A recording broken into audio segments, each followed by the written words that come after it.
Kia ora, ko Sharon Holt tōku ingoa. You probably know about the 7 stars of Matariki, but in recent years you may have also heard about there being 9 stars, te iwa a Matariki.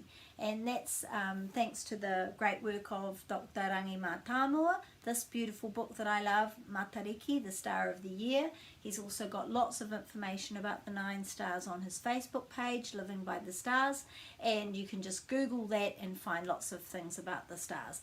This is one of the extra 2 stars, Pō Hutu Kawa. So I've already put the breaks in for you after each vowel. Pō Hutu Kawa. Pō Hutu Kawa. You probably recognise that as the name of a beautiful rako tree that we have in Aotearoa, which is commonly blossoming at Christmas time, kind of often referred to as the New Zealand Christmas tree.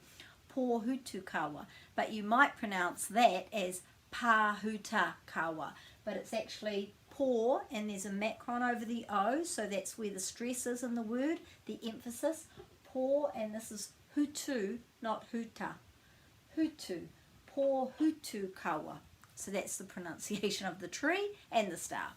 So Pō Hutu Kawa, because of the Māori belief of the spirits of the dead travelling across the spirit pathway, te ara wairua, to their leaving point at the uppermost tip of the North Island at te rerenga wairua.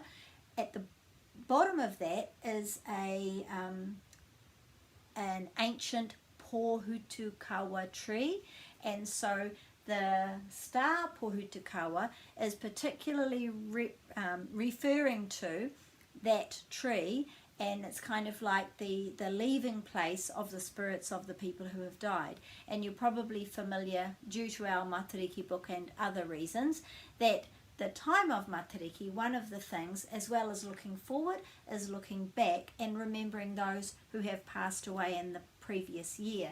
So this star is about them.